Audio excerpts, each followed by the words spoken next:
nibihari nibivugwa ariko hari ukuntu abantu benshi bagenda bumva ibintu bitandukanye.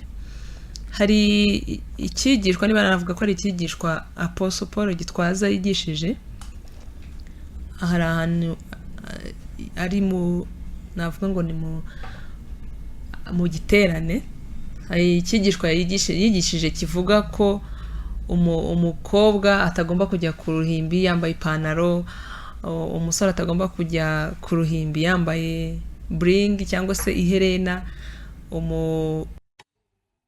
Principles from their families. Nta mwana w'imfura watoboye amatwi keretse aba bazungu. No real man who have just pierced their ears. A boy child to pierce their ears. Nta mwana w'imfura waje kuririmba imbere afite ko boyishanyutse. Tibibaho. No a man who have come here on altar to sing with a trousers. Kandi namwe murabibona wa pastor mukabyihorera. Tiyagira umukobwa, tiyagira umudamu uzaza ahimbere kubayobora yambaye ipantaro. No. Don't allow tamuririmbye ugomba kuririmba w'umukobwa yambaye ipantaro. A female to come here singing while wearing trousers. It is not possible. Ikindi kintu cya kabiri ni byiza ko abantu batandukanya discipline na doctrine. Doctrine nayita ko ari nk'amahame shingiro y'ijambo ry'Imana. Ikintu cyose kiri mu ijambo ry'Imana tucubaho uko kimeze, tutagira icyo tugabanya, tutagira n'icyo twongera. Hanyuma hakazaho na discipline. Buri torero ryose rigira discipline yaryo. Ari nayo mpamvu habaho amatorero menshi. Ushobora kuja muri itorero runaka ukumva discipline yabo irakubangamiye, ariko doctrine nta kibazo ifite. Bari abantu uri imbere biriya wambaye nta muntu numwe wari wakubwira ati ariko iyo pantaro niba hari ubikubwiye noneho ukabwiye kumuvuga butumwa, ukabwiye kuvuga ubutumwa, reka kubikora kugira ngo abashe kukumva. Hari utokumva kubera ko uyambaye, hari n'undi ntaco bimubwiye, ariko wowe nk'umuvuga butumwa ntabwo ushaka kugira ngo abanyumva banyumve, abatanyumva bareke. Oya, ureba uburyo message yawe uyitanga abantu bose bakumva. Kandi ndibwira ngo wowe uri umukobwa ugiye wambaye ijipo, sinzi impamvu, ariko nabonye abantu benshi bapostinze nyine apost kugira ngo ni ibintu bidasanzwe bivugwa.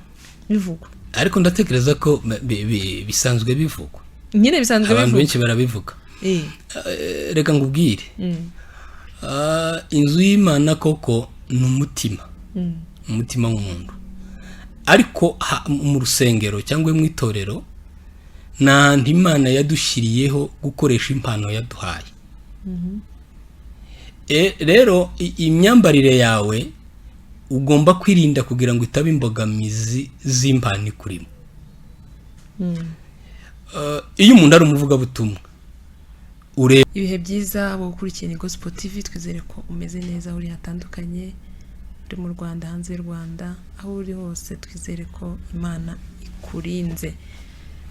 Ni Eme muri kumwe nk'ibisanzwe, muraba agaciro niko mpora mbabwira, kubera ko mudukurikirana mukatwereka ibyo tugomba gukora, ndetse mukanakora subscribe, ukanasharinga n'ibiganiro byacu. Rero muraba agaciro. Turi kumwe n'umutumirwa musanzwe mumenyereye kuri Ni Gospel, mumarambi babwira ko ari umusesenguzi, tugenda twifashisha rimwe na rimwe bitewe n'ibintu biri kuvugwa hanze muri societe zitandukanye. Niyo turi kumwe rero, tuguhaye kaze. Murakoze cyane kutwakira. Pastor, mumeze neza? Tumeze neza. Kuri Ni Gospel ndakeka mumaze kuhagera inshuro nyinshi. Yego. Sinzi niba wakongera gutangira uvuga amazina yawe kugira ngo harashobora kuba adufollowinze uyu munsi, kugira ngo nawe amenye aho turi kumwe. Murakoze, nitwa Kabutware Rupsiri Etienne, ndi umukristo, nsengera mu itorero rya Shekinah Revival Church, ndi umushumba muri iryo torero. Okay. Pastor, rero niyo tugiye kuganira, navuga ko ni ibiganiro bihari. Ni bihari, ni bivugwa, ariko hari ukuntu abantu benshi bagenda bumva ibintu bitandukanye.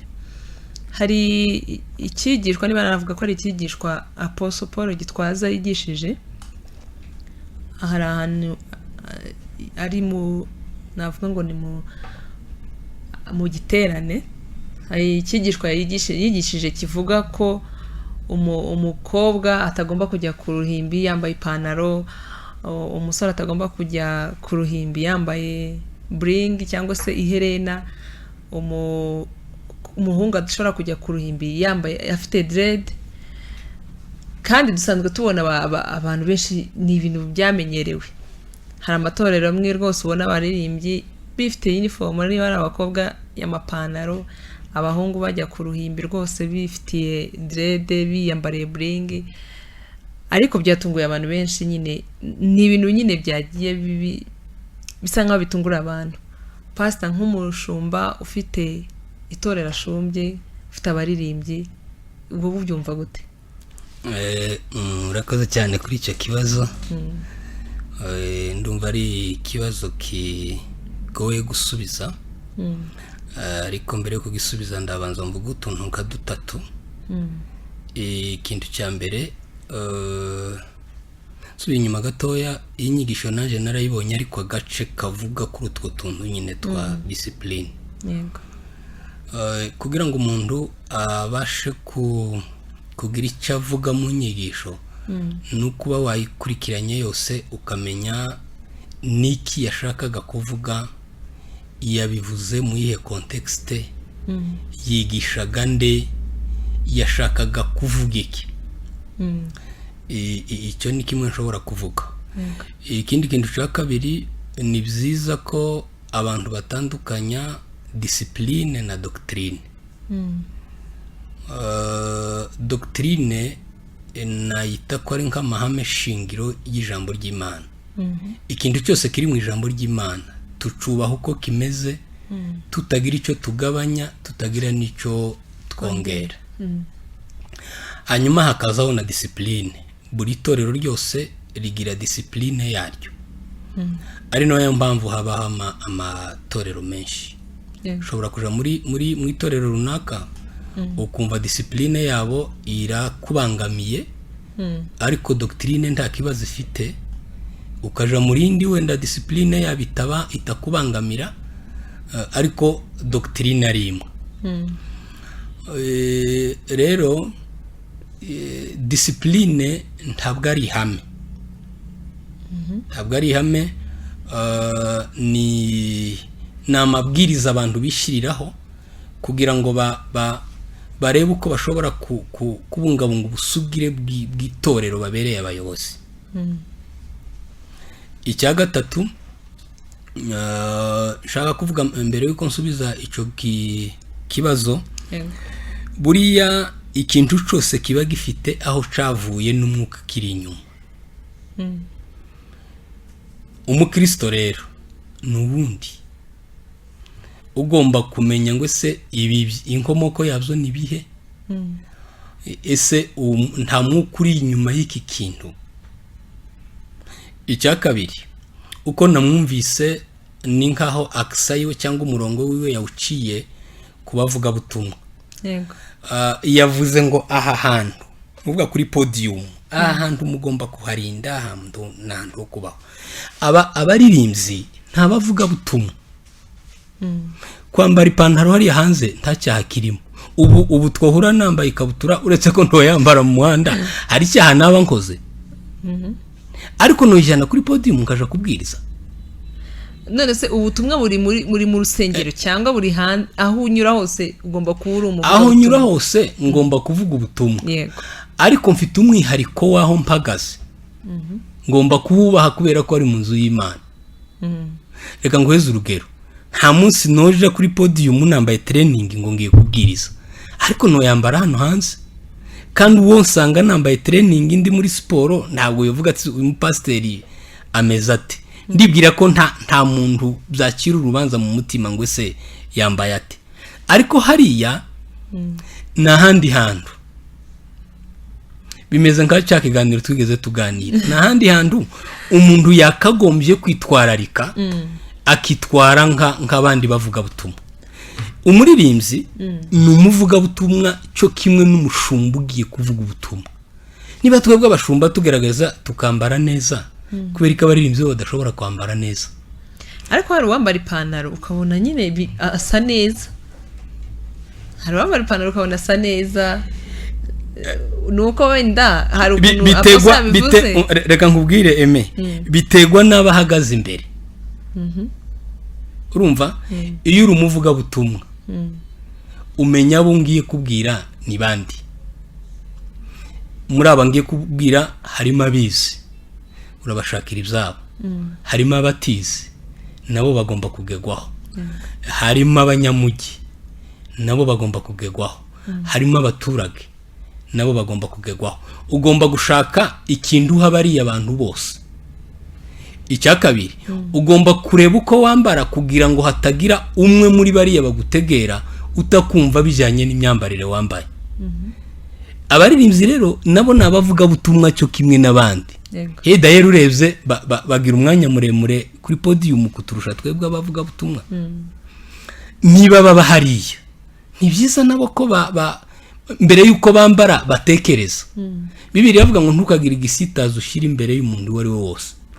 Bariya abantu uri imbere biriya wambaye nta muntu numwe wari wakubwira ati ariko iyo pantaro niba hari ubikubwiye noneho ukabwiye kuba umuvuga butumwa, ukabwiye kuvuga ubutumwa, reka kubikora kugira ngo abashe kukumva. Hari uto kumva kubera ko uyambaye, hari n'undi ntaco bimubwiye, ariko wowe nk'umuvuga butumwa ntabwo ushaka kugira ngo abanyumva banyumve, abatanyumva bareke. Oya, ureba uburyo message yawe uyitanga abantu bose bakumva.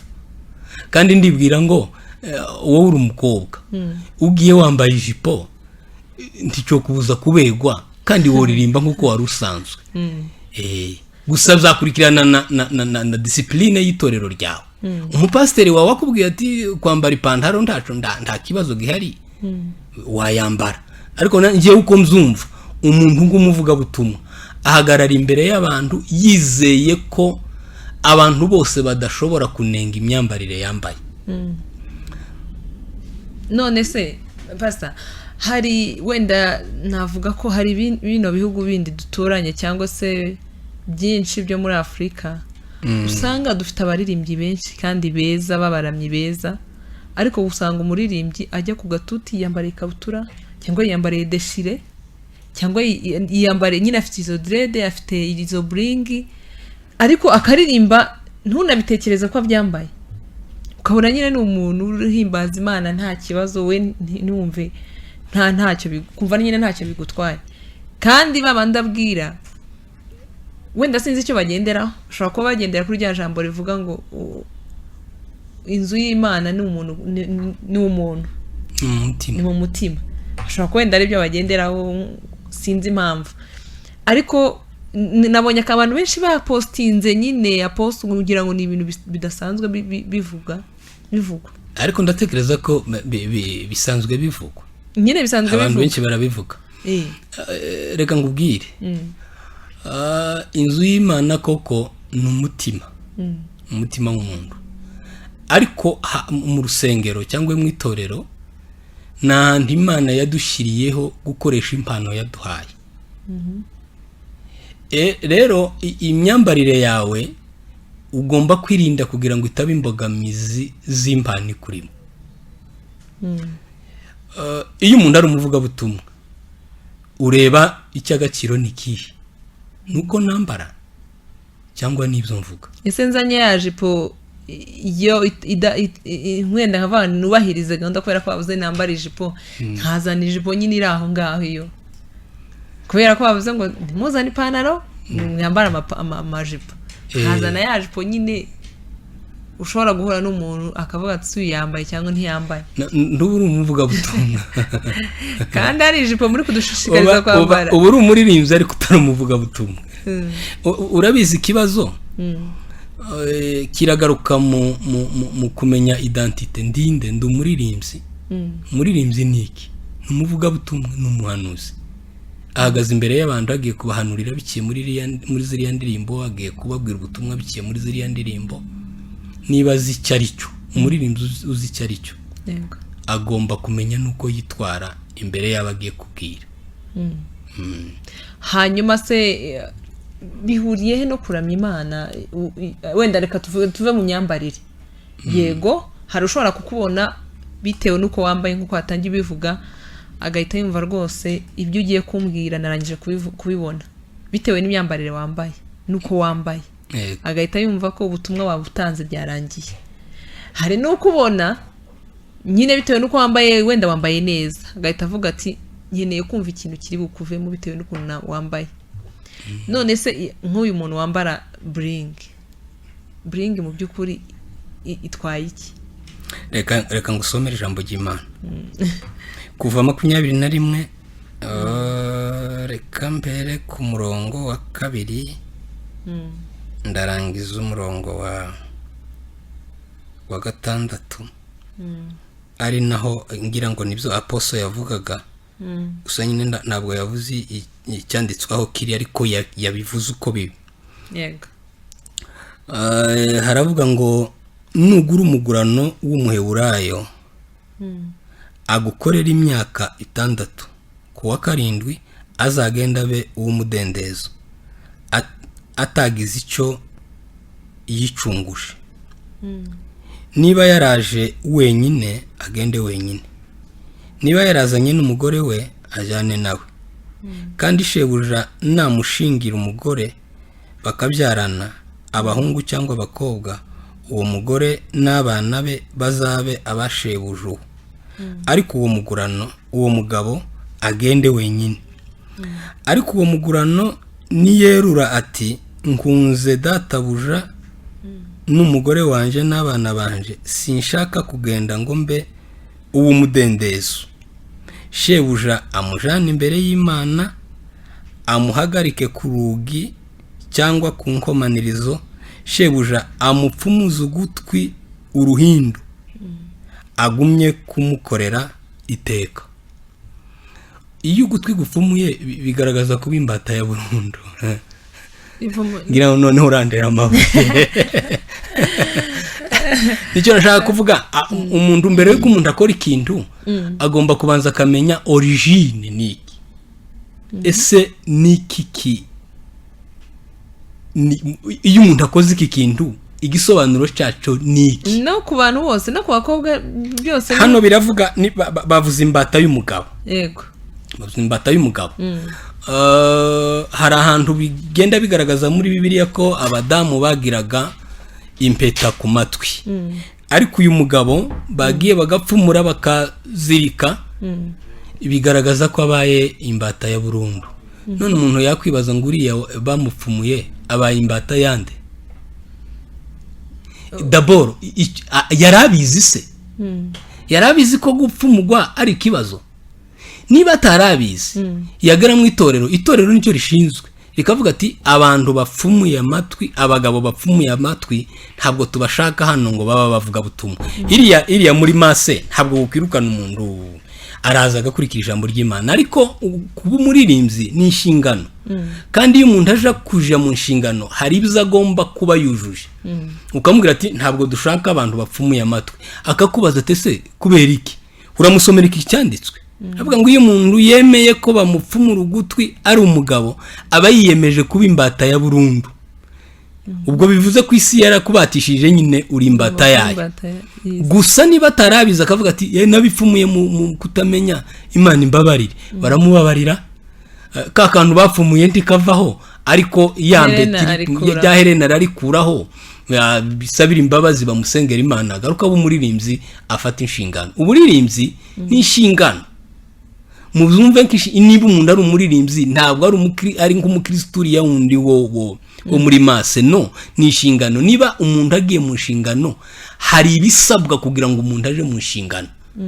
Ari naho amatorero ashingira agira ama discipline, bakavuga ati kugira ngo umuntu abe umupasiteri agomba guca muri izi ntambwe nizi akaba umupasiteri, kugira ngo umuntu abe umuririmbyi agomba guca hana, kugira ngo umuntu amuvuga butumwa agomba guca hana.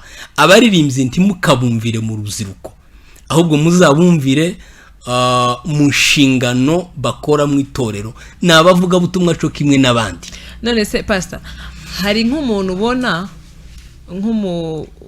nk'umuvugabutumwa akenshi bano tubona bajya kubwiriza mu bihugu bitandukanye bitaramenya Imana, rimwe na rimwe yagera bakisanisha n'abantu babo kugira ngo babashe kumwumva. Buriya kuvuga ubutumwa hari ahantu ushobora kujya mu buryo uvuga ntibakumve nkeretse ugaragaje kwisanisha nabo. Yego, iriya ni metodology yivuga butumwa. Ni bumwe mu buryo umuntu akoresha kugira ngo abwire abatazi Yesu, agerageza gusa nabo. yego, nk'uko Yesu yaje gucungura abantu ahinduka umuntu kandi ari Imana, agerageza gusa nabo. Ntabasa nabo kubera ko yabihisemo cyangwa yabishatse cyangwa hari inyungu abishakamo, ahubwo asa nabo kugira ngo abone uko ababwiriza. Asa nabo kubera intego runaka. none se ntibishoboka no muri iyo korali ko ushobora kujyamo wenda uri umuhungu wambaye bling, hari uwicaye hariya mu ntebe yavuga ati njye ntago nzajyamo hariya, ariko yabona mugenzi we yambaye bling ari muri korali cyangwa se arakora indi mirimo nawe akaza. Oya, mu itorero hari ibintu byinshi bihakorerwa. Ikintu cya mbere ni ugukoresha impano Imana yaduhaye ziza mu itorero ngo zikore. Ikintu cya kabiri ni ukurera impano zikivuka. Yego. Ikintu cya gatatu ni ukurema imiryango ibiri, umuryango winjira n'usohoka.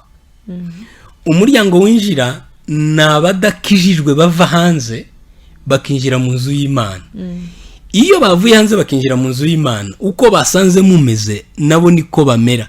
Ni nk'umwana wavutse mu muryango, mu rugo, ntabwo afata imico y'ahandi, yiga ya mico y'aharya. Yego. Icya kabiri, hari umuryango usohoka ujyana abantu hanze kugira ngo baje kuvuga ubutumwa. Uriya wagiye hanze, ahubwo aho kubikorera mu itorero, mu rusengero, yabikorera mu kabare. Yabikorera mu kabare, akagenda yambaye ya mapantaro acitse, akagenda yashizeho amadrede, bakabona barasa. Yarangiza akabona uko amubwiriza. Kubwiriza umuntu abona musa biroroshe kuruta kubwiriza umuntu ubona mutandukanye cyane. Hari uwo usanga akaguhunga avuga ati uyu ni umupasiteri, hari n'undi yavuga ati uyu ni umujyama, reka mwegere, bavugana akamubwiriza agakizwa. Ariko si byiza ko abikorera hariya. Iyo abikorera hariya haba hari impano z'abaririmbyi batoya arimo kurera, icyo gihe azazangiza, bazakura bameze nkaho. Murakoze. Watanga kugira ngo tugane ku musozo y'ikiganiro. Inama natanga nuko urubyiruko ndabizi ko aribo bagwiriyemo abaririmbyi. Buri muririmbyi wese yakumvira ubuyobozi bw'itorero. Iki torero ryashize muri discipline yaryo, yemeye gukorera muri rya torero, naje munsi y'amategeko ya rya torero. Ndumva ari byo byaba byiza kuruta. Abayobozi se cyangwa se abashumba bashishikariza abaririmbyi